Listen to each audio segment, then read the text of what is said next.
Baik, Assalamualaikum warahmatullahi wabarakatuh. Selamat malam, selamat berjumpa kembali. Pada kesempatan ini, sesuai janji kemarin, ya, Bapak akan menjelaskan mengenai sistem bilangan, ya. Kemarin slide-nya sudah dibagikan, sudah di share di Classroom, ya, tapi mungkin masih belum jelas karena belum dijelaskan, ya. Nah, baik, kita langsung saja untuk materi sistem bilangan ini. Ya, bagi yang sudah bertatap muka kemarin di lab TKJ mungkin, ya, sudah Bapak jelaskan sedikit mengenai sistem bilangan ini, di mana sistem bilangan yang akan kita pelajari itu hanya ada 4, yaitu sistem bilangan desimal, kemudian biner, oktal, dan heksadesimal. Nah, di mana si desimal ini basisnya adalah 10, biner ini basisnya adalah 2, oktal ini basisnya adalah 8, dan heksadesimal basisnya adalah 16. Nah, kita ke sistem bilangan dulu, ya. Nah, ini yang paling umum adalah sistem bilangan desimal, biner, oktal, dan heksadesimal. Sementara sistem bilangan desimal adalah sistem bilangan yang paling familiar karena kita sehari-hari gunakan untuk hitung-menghitung, yaitu yang basis 10 tadi, ya. Nanti anggotanya kita lihat di slide selanjutnya. Nah, di sini ada tabel, di mana ada 4 sistem bilangan, ya. Ada 4 sistem bilangan, yaitu bilangan desimal, bilangan biner, kemudian sistem bilangan oktal, dan sistem bilangan heksadesimal. Nah, mungkin sebelum lebih lanjut, mungkin ada yang bertanya, Pak, untuk apa sih kita mempelajari sistem bilangan? Karena kan desimal saja sudah cukup, kita bisa gunakan di kehidupan sehari-hari. Kita biasa gunakan di kehidupan sehari-hari. Nah, namun pada nyatanya, sistem komputer itu hanya bisa mengerti atau hanya bisa memahami bilangan biner saja. Kemarin yang sudah tatap muka sudah dijelaskan, ya, dengan panjang lebar mengapa kita harus mempelajari sistem bilangan ini. Intinya, sistem komputer itu tidak bisa memahami bilangan lain selain dari bilangan biner, yang dimana biner itu basisnya 2 dan anggotanya hanya 0 dan 1, sehingga si komputer itu hanya bisa mengerti bilangan 0 dan 1 saja. Nah, sementara kita sehari-hari menggunakan sistem bilangan desimal yang dimana memiliki basis 10 dan anggota atau elemennya dari 0 sampai 9. Dari 0 sampai 9, ya. Karena setelah 9 angka berapa? Tidak ada angka lain lagi. Kembali lagi ke 1 dan 0, atau kita kenal dengan angka 10. Nah, 10 itu kan terdiri dari 1 dan 0, maka kembali lagi.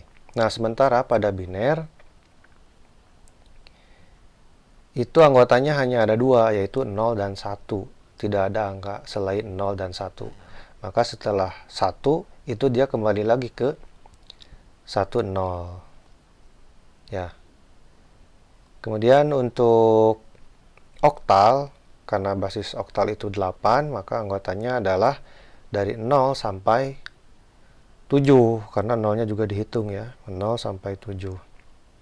Kemudian untuk heksadesimal itu basisnya 16. Nah, untuk basis 16 ini, karena angka tadi hanya ada dari 0 sampai 9, maka pada sistem heksadesimal, ini untuk setelah dari angka 9 dilanjutkan ke A sampai F, di mana A ini menggantikan angka 10, mewakili 10, B 11, C 12, D 13, E 14, F 15. Nah, di sini ada contoh-contoh penulisannya. Kita harus mulai sudah terbiasa dalam sistem bilangan ini untuk membedakan mana ini sistem desimal, mana ini sistem biner, mana ini sistem oktal dan heksadesimal. Maka di ujungnya dituliskan basisnya. Misalkan ini desimal. Nah, contohnya adalah 255 dengan basis tulis di ujungnya K10. Untuk biner, nah ini satu semua, 111, di ujungnya ditulis angka 2. 2 kecil. Nah, ini menandakan kalau ini adalah sistem bilangan biner. Kemudian kalau oktal, tadi basisnya 8, maka kita tulis di ujungnya, misalkan 377, angka 8 kecil. Kemudian untuk heksadesimal, misalnya FF, nah, dan ada basisnya di sini angka 16. Itu mungkinnya untuk sistem bilangan.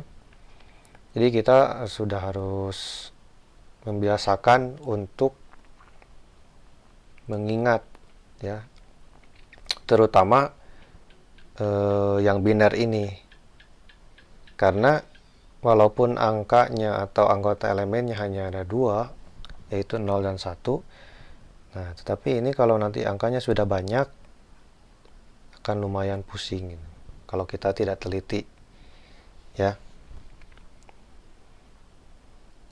Itu mungkin untuk macam-macam penjelasan dari macam-macam sistem bilangan. Dilanjutkan mungkin ke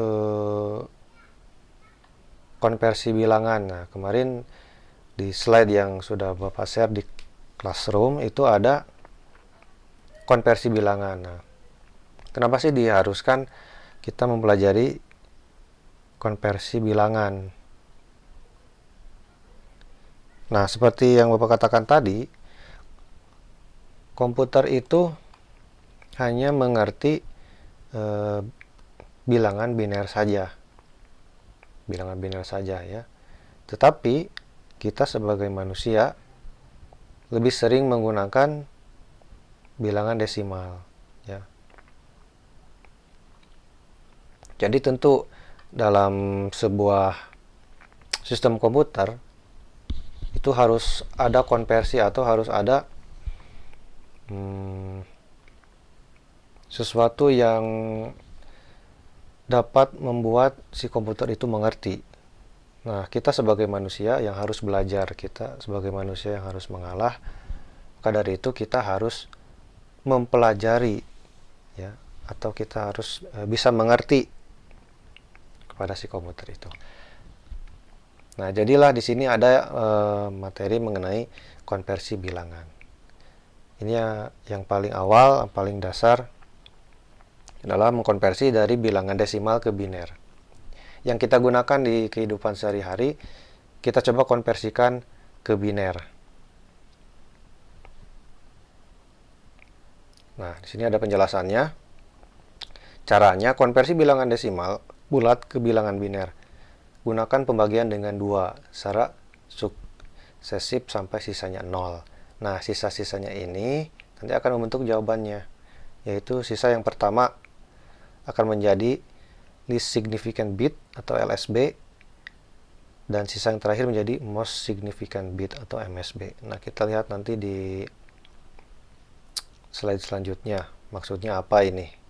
Jadi intinya kalau konversi dari bilangan desimal ke biner, kata kuncinya di sini adalah dibagi 2. Caranya dibagi 2. Nah, nanti sisanya yang akan menjadi jawabannya. Ya, dimulai dari yang paling bawah ke